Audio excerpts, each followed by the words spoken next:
Sextou. Hoje é dia de polêmica, hoje é dia de atualidade, hoje é dia de repertório sociocultural e até mesmo de um filminho para você entender a machosfera. Pois é, hoje tem polêmica. Bora!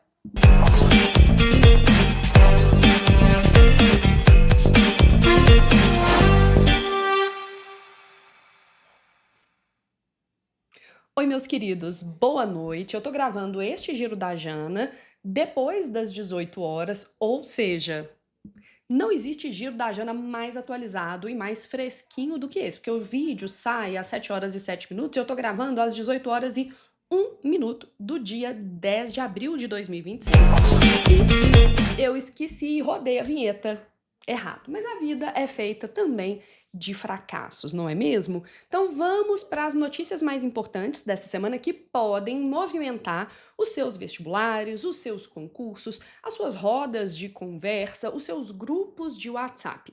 Uma notícia bem importante desta semana é que estamos quase atingindo o limite de alunos nos nossos cursos. A gente tem um limite de alunos para garantir um atendimento detalhado, personalizado. Então, se você tiver interesse em fazer parte das minhas turmas, sejam elas ao vivo, sejam elas gravadas, é só apontar sua câmera para este QR Code que está aqui do lado ou clicar no link que está aqui na descrição do vídeo.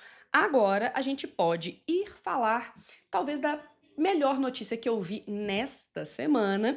O Breno Vieira, do Café com Teu Pai, um canal, um perfil nas redes sociais que deveria ser chamado Café com Crendeus Pai, ele foi, alvo de uma representação apresentada por uma deputada e pela advogada como um conteúdo misógino, né? É óbvio, ele vai passar por investigação, vai haver uma averiguação, um inquérito, e pela atuação como influencer. Parece que o Breno é policial rodoviário federal e entre as regras para a atuação dele estaria não desenvolver uma outra atividade remunerada, principalmente aquela que ameace a imagem da corporação. E se, por exemplo, o conteúdo dele for considerado misógino, e eu considero, por exemplo, espero que a justiça brasileira considere também, ele pode ser penalizado, né? Então, a gente tem lá um policial rodoviário, pronto. A gente tem lá um policial rodoviário federal, deixa eu colocar aqui. Opa, a gente precisa de uma caneta mais grossinha, né? Pronto. A PRF não permitiria, né, entre outras coisas, que ele fosse um influencer, que ele produzisse conteúdo digital, né? Por quê? Porque ele é um agente público e, para piorar, ele produz conteúdo de discurso de ódio contra mulheres e isso deixou, né, gerou uma denúncia formal da deputada e da sua advogada. Uma coisa importante é a gente sempre pensar quais são as discussões que estão ali. Óbvio, a gente tem uma discussão sobre os limites da liberdade de expressão, a defesa dele deve seguir esse caminho, no final das contas, mas a gente não pode se esquecer que existe, indubitavelmente, uma cultura misógina nas redes sociais, tá? Eu vou indicar para vocês, como repertório sociocultural midiático, cinematográfico, o documentário que estreou recentemente, deve ter umas 2 semanas, lá na Netflix, que se chama Por Dentro da Machosfera. Gosto muito do documentarista envolvido nesse processo, né, que é o Louis Theroux. Então, Por Dentro da Machosfera, que vai analisar esses perfis. Deixa eu me diminuir aqui um tiquinho, tá grande essa janela.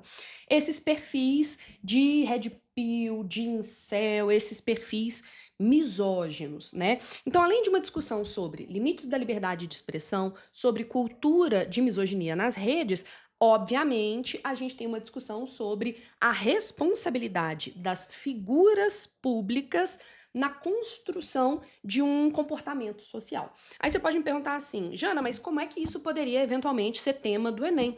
A gente poderia, por exemplo, pensar numa discussão mais ampla, impacto dos discursos de ódio nas redes sociais na construção das relações brasileiras. Tema no formato Enem. Se a gente estivesse pensando, por exemplo, num tema no formato FUVEST, seria liberdade de expressão e responsabilidade ética na sociedade digital.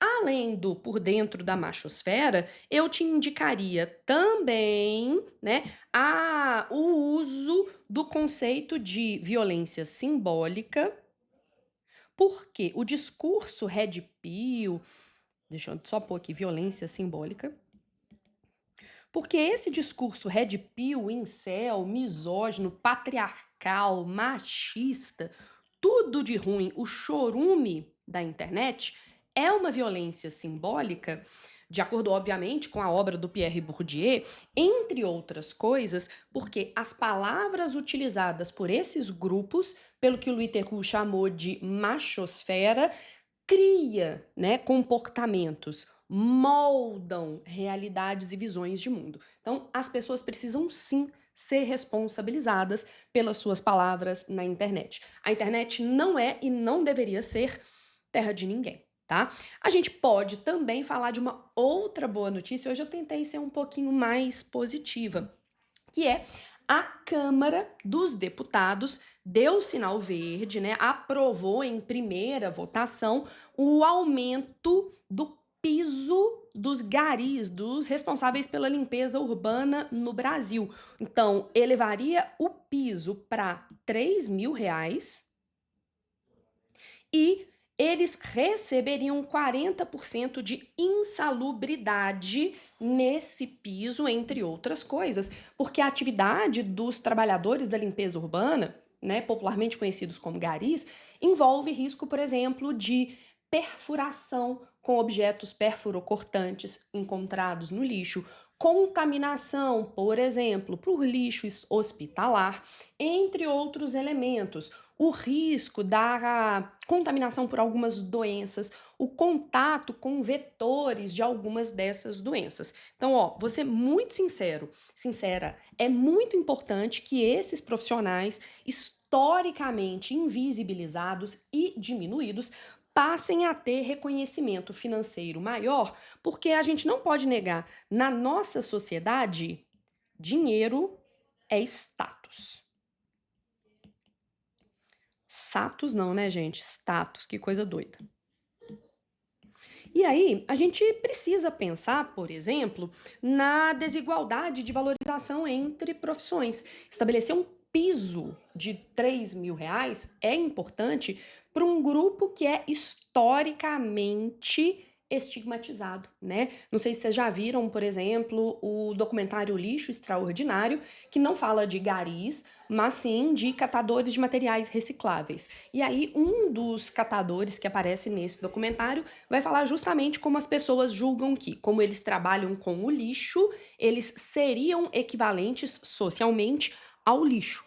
Sem se lembrar, por exemplo, que os garis são trabalhadores essenciais. Gente, quando o trabalhador de limpeza urbana entra em greve, as cidades enlouquecem.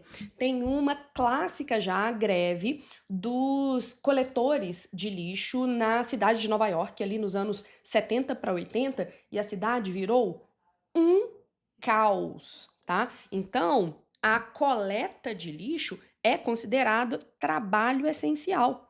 Esses trabalhadores precisam ser valorizados na medida da importância do seu serviço, tá? E, obviamente, a gente pode e deve discutir justiça social, dignidade do trabalho e no trabalho.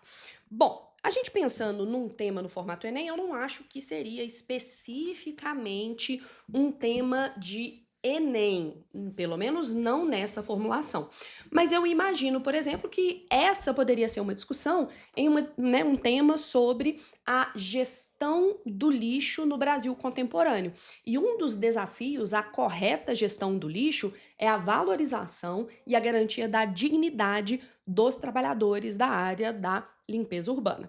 Se a gente pensasse, por exemplo, em termos de FUVEST, já teria mais chance de aparecer, né, uma questão sobre a valorização e o valor do trabalho na contemporaneidade e comparar essa desigualdade na valorização social, cultural e financeira dos diferentes trabalhadores, né? Não vou nem questionar o valor pago, por exemplo, para um jogador de futebol. Não quero me meter nessa treta. E se a gente está discutindo esse assunto, eu acho, obviamente, que a gente pode discutir a noção de alienação presente na obra do Karl Marx, pode discutir a noção de cidadania mutilada na obra do Milton Santos, ou até mesmo, fazendo uma analogia, falar do filme Que Horas Ela Volta, que mostra uma outra categoria laboral, as trabalhadoras domésticas, né, um trabalho majoritariamente exercido por mulheres, que são invisibilizadas, que são humilhadas, que são mal remuneradas, tá? Bom, essa é uma boa notícia desta semana, mas não dá pra gente só falar de boas notícias, né? A gente precisa problematizar um pouquinho a nossa realidade. Saiu um estudo, tá, mostrando que as apostas online, popularmente conhecidas como bets, viraram a principal causa de endividamento das famílias brasileiras. O problema, gente, não é só jogar. Sendo que jogar é um problema porque configura vício para algumas pessoas. Mas o problema não é o jogar puro e simples. O problema é o impacto econômico e psicológico das bets. E o presidente Lula, na semana passada, já se posicionou falando que, no que depender dele, vai haver a proibição das bets no Brasil. Às vezes o presidente Lula faz umas escolhas legais, né, gente? A gente pode discutir, por exemplo, a questão numa perspectiva de vício comportamental. A gente pode também discutir a necessidade de regulação do mercado digital, que quase não é regulado no Brasil. A gente pode discutir um conceito bem interessante, conta como repertório sociocultural, que é a economia da atenção. É essa economia que se beneficia do rapto, do foco e da atenção dos usuários nas redes sociais e nas plataformas digitais. Então anota aí para você dar uma olhada depois. A gente está falando da economia da atenção e, obviamente, a gente está discutindo também, pelo menos deveria discutir, a responsabilidade das plataformas. Este tema tem carinha de Enem, tá? Esse tema tem, e eu acho que poderia cair de uma maneira bem direta. Por exemplo, os impactos socioeconômicos das apostas online no Brasil contemporâneo. Carinha de Enem. Ou se isso fosse passar na FUVEST, né? Lá na FUVEST eu acho que seria uma discussão mais ampla, que é entre liberdade econômica e proteção do indivíduo. Beleza? Mas principalmente eu acho que a gente tem um repertório muito bom e que eu li no ano passado e eu fiquei assim completamente chocada com esse livro. É um livro que se chama Nação Dopamina.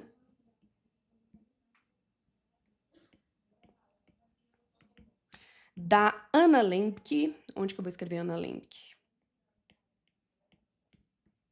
A Anna Lembke, né, é uma psicóloga. Ela fala originalmente mais do vício em redes sociais para crianças e adolescentes, mas ela acaba falando também dos adultos e ela mostra como as redes sociais criam pessoas viciadas a partir de uma série de estratégias que também são usadas pelas bets e no fundo o que tá ali é uma questão neurológica, que é o circuito de recompensa, que, entre outras coisas, trabalha a partir de um neurotransmissor, que é a dopamina. E aí ela tá falando desse grande país, por causa da extensão da população atingida, viciada em dopamina.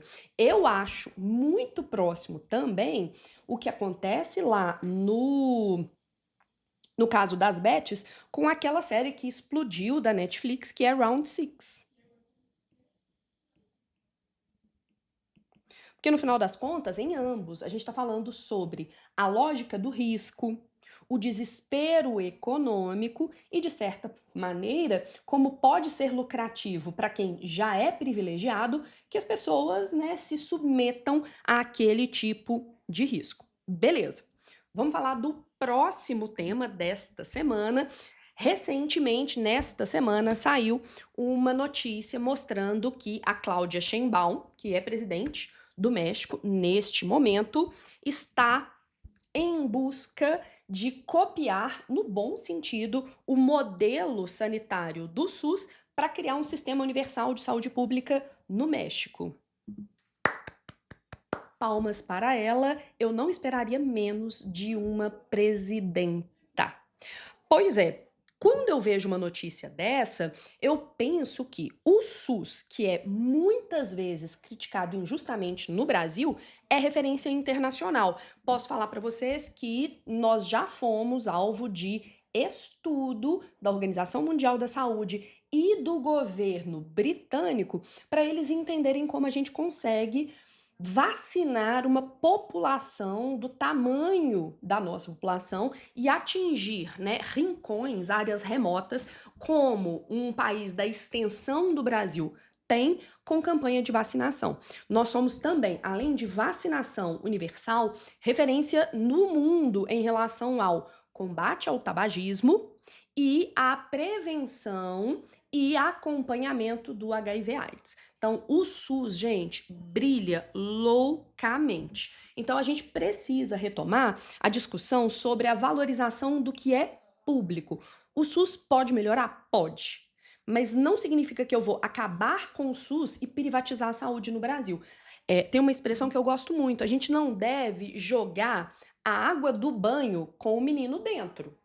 Se o SUS tem problema, ajusta os problemas, não acaba com o SUS. Outra discussão muito importante é a importância do direito à universalidade da saúde, né? Eu acho que saúde é um dos elementos que deveria ser garantidos para todo mundo. O Brasil tem isso, né, redigido tanto na lei do SUS, que é o grande repertório sociocultural do de hoje, que é a lei número 8.080 de 1990, e isso também está na Constituição Federal de 1988, lá no artigo, eu sempre me confundo, eu acho que é 196 mesmo, que a saúde é direito de todos e dever do Estado, né? E aí, como que isso poderia aparecer no Enem? Os desafios para a consolidação do acesso universal à saúde no Brasil, se fosse o Enem, ou FUVEST gosta de uma pegada um pouco mais abstrata,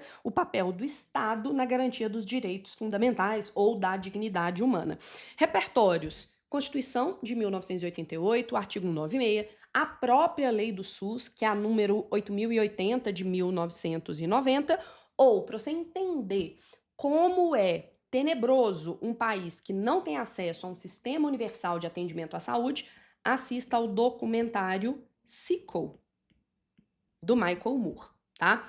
Bom, última notícia, eu deixei por última notícia que eu acho que pode ser o tema do Enem deste ano, tá? Pois é. Pois é. Temos uma boa notícia que pode virar tema do Enem, né? A gente tem um projeto que já está em vigor, que é o programa MEC Livros, tá? A gente teve, na primeira semana do funcionamento do MEC Livros, 122 mil empréstimos. Gente, vocês têm noção do que é isso? Ou seja, talvez a questão da leitura no Brasil não seja apenas uma falha moral do brasileiro que é preguiçoso e não gosta de ler. Talvez um dos desafios para o acesso à leitura no Brasil seja a dificuldade de pagar pela leitura, sejam os custos. E aí o programa MEC Livros, né, que oferece leitura digital gratuita, democratização do acesso aos livros, parece que está funcionando, tá? Então, acho que vale a pena depois você procurar o Mac Livros. Já tem aplicativo para Android e para Google, tá? Para quem usa, né, sistema operacional Google, não chegou ainda a Apple, mas a gente está esperando. De todo modo, você pode usar o site e ele funciona como uma biblioteca digital. Você pega emprestado, fica lá durante 14 dias e depois devolve. Isso daqui é uma excelente medida de popularização da leitura no Brasil. A gente pode discutir desigualdade educacional, a gente pode discutir a importância do letramento digital. Pode haver brasileiros que se beneficiariam dessa medida, mas não sabem lidar com a tecnologia envolvida, ou até mesmo os impactos a longo prazo disso, a formação de uma população mais bem informada e mais crítica no final das contas. Eu tô doida para gravar um vídeo indicando os meus livros preferidos que estão lá.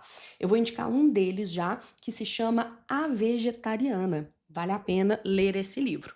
Além, obviamente, de você falar dessa questão da educação, entre outros aspectos, você pode mencionar o patrono da educação brasileira, o Paulo Freire, que se chama, desculpa, que se chama não, que chama de educação libertadora essa educação que forma indivíduos autônomos, críticos, capazes de decidir os seus rumos. E a leitura é uma ferramenta de emancipação. É só pensar que o trabalho do Paulo Freire é marcado por uma experiência super marcante na história da educação brasileira, que foi a alfabetização de sertanejos, né, adultos, ao longo de apenas 40 dias, o que é chocante, ok? Se você quiser entender por que ler é importante não só para o mercado de trabalho, mas porque muda vidas, muda mentalidades, você pode assistir ao filme que me fez escolher ser professora quando eu tinha uns 12 anos, que é o filme Sociedade dos Poetas Mortos. Assista e me conte.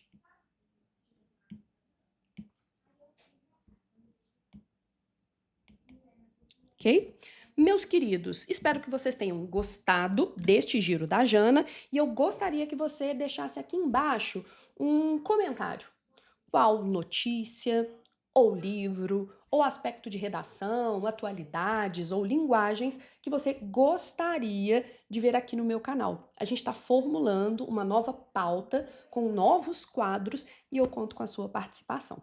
Foi um prazer ter passado mais uma sexta-feira com vocês. Beijo!